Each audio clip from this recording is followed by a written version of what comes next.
Friend of the show, Scott Laughlin, SiriusXM NHL Radio, joins us right now on the Boardwalk kind of hotline here on 97.3 ESPN. Scott, how you doing today? I'm doing well, Josh. Yourself? Doing pretty good. You know, it's a little sad to see the end of the season for the Flyers at least, but, you know, it's definitely been an interesting NHL season with these divisions. Before we get to anything specifically, Scott, what has been a takeaway for you from how this season has played out? Because I feel like this is something we never saw before, and we're probably never going to see again the way this has played out.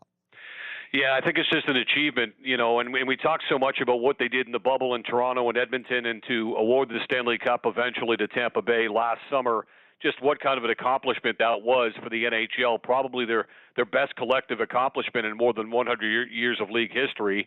I think this one is not that far behind. I think given the circumstances, some shutdowns here and there, Dallas getting started late in their season and, of course, having to play catch-up. Vancouver is going to be playing some hockey, perhaps even when the playoffs start, trying to finish up their 56-game schedule. So it's been a real work in progress, I think, for a lot of NHL teams out there in geographical regions. And I think everybody's going to get to the finish line. So I think we'll all be thankful for that. Sounds like most of the American teams have at least received their first dose of vaccine, which bodes well for their future. Some perhaps even have been vaccinated fully now, too. So that really bodes well, not for the rest of this season, but also for next season starting on time in October and perhaps having more and more healthy players and healthy teams to start, perhaps more and more healthy fans in the stands as well. A little bit behind up here in Canada as far as the vaccines go and things like that. Fans will not be a part of it, certainly in the postseason. The hope is that by the time we get to September and October, we'll start to see the light at the end of the tunnel, Josh. So I think just reaching the finish line here and having all teams eventually play all 56 games, just an outstanding accomplishment by not only the National Hockey League, but the buy-in from the Players Association as well. And, you know, speaking of buy-in as well, you know, we know that from what I understand, the NHL is going to have a flat cap this coming off season because of the lack of fans in the stands. So it seems like the NHL, they're going to have to bite the bullet for one more off season in terms of the financial situation. Yeah, absolutely. And, you know, we've already received word that they're looking at perhaps having an AllStar Weekend coming up in late January. So that's unique. Why? Well, because it's an Olympic year. And if the NHL players, and I think we're going to find out more about the NHL's participation or lack thereof at the Olympics coming up in Beijing by the end of this month. They're starting to get up against that time clock a little bit. And while the IOC's got their focus on Tokyo coming up in the summer, the NHL, the NHLPA, the IOC, they've all got to sign off on this Olympic participation for NHL players. I think it's going to get done, but I think it's rather unique that in an Olympic year they're willing to shut down for an All-Star Weekend somewhere. At least that's what they're saying right now, because in an Olympic year when you've got the condensed schedule and you're shutting the league down for essentially 3 weeks, it does really work up against you. But I think what it shows is to your point, Josh, that the salary cap is going to flatline here for the next couple of seasons running. And I think that the NHL and the NHLPA are more than prepared to have something like an All-Star Weekend, because the All-Star Weekend essentially is a corporate grab. It's really to showcase the NHL and to showcase its players. And if anything, it is a corporate financial boon, I think, for the National Hockey League to put millions and millions of dollars into the coffers. Because right now, you need to uncover every mattress and every pillowcase, and you got to find every available dollar and cent, I think, with which to build this thing back up again. Now, of course, the other side of that also is that this offseason we're going to have the expansion draft for the Seattle Kraken coming out there. So how would you believe that's going to affect these teams? Because every team, they got to protect guys. They got to do some roster maneuvering. You know, what do you expect to be happening there? Yeah, this is going to be a pretty unique time. I mean, we just went through it a couple of years ago with Vegas, and we saw what George McPhee at that time, the general manager, was able to get done for Vegas. I mean, he had his eyes on certain players, and you know, certain teams got word of this and said, okay, well, I know you want to take that guy, and I don't want you to have him, so take this guy instead, and we'll throw this prospect your way. Turns out the prospect can actually play as well. Or maybe take this guy instead of that guy, and we'll give you a second-round draft pick. Well, it turns out the second-round pick was either used to have a player come into the organization for the Golden Knights that could play, or maybe flip for another player to come back to Vegas as well. This is all added up to Vegas being in an unprecedented, uncharted territory as being the best NHL expansion team in history. Now, Seattle probably is not going to be that. They're going to be more than competitive, though, out of the gate, because they're going to have to really get down to it, and each team can protect 4-4-1 or 7-3-1, depending on which way you want to go. Suffice it to say that I don't think there will be the deals out there, perhaps, for a guy like Ron Francis that were previous there for George McPhee. But that being said, there are going to be some quality players available. You can start in goal. Everybody's talked about Marc-Andre Fleury. Could Marc-Andre Fleury actually be the poster boy for two expansion franchises after having that Stanley Cup success with the Pittsburgh Penguins? That's certainly on the table because it seems like Vegas is going to go with Robin Lehner. They signed him, of course, last year to be their goalie of the future, and all you've got now is a veteran goaltender in Marc-Andre Fleury, who, by the way, could be up for the Vezina Trophy this time around. That's how well he's played, and he's probably headed into the Hall of Fame now as the third all-time winningest goaltender. So there'll be some interesting choices out there to be made for Ron Francis. And, again, I don't think he's going to be what Vegas was. There's no way that the Kraken can be what Vegas was going to the Stanley Cup final essentially right off the hop. But I think they're going to be more than competitive, and they're going to be a very, very talented hockey club. Scott Laughlin joining us here on the Boardwalk on a Hotline here on Game Night on 97.3 ESPN, at Laughlin SXM on Twitter, SiriusXM NHL Radio. Scott, in this area of Philadelphia, obviously a very disappointing season for the Flyers. A lot of questions about Carter Hart, questions about the roster moving forward. And, there's a lot of people in this area, they don't really know what they want, but they want something done here in Philadelphia. And it seems like we don't really know what that thing is because of how messy these contracts. There's a lot of fat contracts on this Flyers roster. There is, yeah. I think the first thing I would try to address, and again, it's easier said than done, Josh, as you're alluding to with the contracts and such. The first thing I would do if I was Chuck Fletcher is try to build that back end back up again. And, we talked about Matt Niskanen all season long, right? And, that was a big, big loss for the Philadelphia Flyers. That being said, maybe the problems defensively run a lot more deep than just losing Matt Niskanen to the unexpected retirement at the end of last season. This is a team that defensively just was not good enough. And Alain Vigneault, in years gone by with the Rangers and Canucks and the Montreal Canadiens and teams that he's coached along the way, one of the calling cards for AV was the fact that his teams were very responsible defensively. That wasn't certainly the case this season with Philadelphia. So you got to solidify the back end, I think, somehow, some way, find a way to make that work. Maybe it's moving somebody out up front, perhaps to get somebody on the back end to bolster it a little bit, because the scoring chances the Flyers gave up this season were just like night and day compared to what they did last season. I also think, obviously, Carter Hart I don't think he digressed like some want to think, but he kind of plateaued this season at an age where, quite frankly, you didn't expect him to plateau. So I think that this offseason will be key for Carter Hart. They got to get him back on the beam. They've got to restore that young man with confidence between the pipes. And I think that the first step in doing that is to bolster the back end and to find some defensive depth somehow, some way. I don't think Matt Niskanen's walking through that door anytime soon. I think he's quite happy fishing back in Minnesota. But the reality is that the defensive deficiencies were not there last year. This season they were. And I think that's the first step to turning around the Philadelphia Flyers. You mentioned Vigneault. I got to ask you about AV. It's very weird right now because there's no conjecture from anybody in Philadelphia or who covers the team, but there was this random New York Post article a couple of weeks ago saying how Vigneault might be in trouble, and everyone's like, well, where did that come from? The Post basically conjecturing that what happened in New York is happening in Philadelphia. From your perspective, should AV be in trouble at all, or do you feel like this is a throwaway season? No, I think that he comes back for another season. I think he and Chuck are the tandem for at least one more season. Now, that being said, if you have a repeat next season as to what went down this season, even during the case of a 56-game schedule, even Josh, in the case of battling all the COVID and the testing and all that stuff that went on there beyond just playing the games themselves, well, then I think it's a different conversation entirely. But I think with his track record, based upon what he's done, at least when he first got there as well, with the optimism that was provided, I think he should be back for one more season in Philadelphia. I know it sometimes when you're looking to get things turned around, it's not what fans exactly want to hear. You know, they want immediacy. They want change. They want to make things happen tomorrow, of course. And, you know, again, with what happened in New York last week, which was shocking to everybody out there, I think, for the most part, to see an impulsive owner react the way that he did, I think anything's possible, I guess. I just see the Philadelphia Flyers and Dave Scott and company having a little bit more patience with this situation, and I think that'd be the right move here to bring the general manager and the head coach back, at least for one more season as a tandem. Scott, one of the guys that I keep looking at with not really a side eye, but I'm very curious about is his future is Jake Voracek. And, you know, I keep asking the question, you know, either out loud or to myself about, you know, we've seen in the NHL, there have been trades where, you know, teams trade bad contracts. You take my bad contract, I take your bad contract.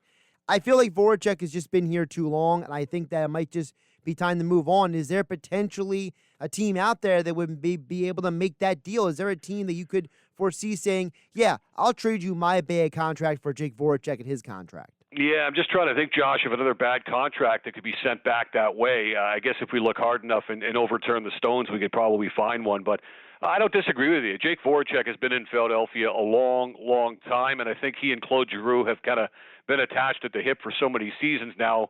And again, Claude Giroux seems to be the type of guy that's going to play throughout in Philadelphia and probably end his career with the Flyers, barring something totally unforeseen. So I could see Voracek perhaps being a guy that they could move. Again, the numbers have to add up, to your point. I mean, it's a tough cap situation right now. And when you've got a guy that's underachieving, that's coming off a down season or so, I think you need to make sure that you dot the I's and cross the T's as far as what the numbers add up to at the end of the day. So I'm not sure where that right place would be. Who knows? Maybe it's Columbus again. I'm not sure. They've got some changes going on there, obviously, with John Tortorella going out and the new head coach coming in. Yarmo's got some decisions to make. First and foremost, what does he do about his goaltending in Columbus?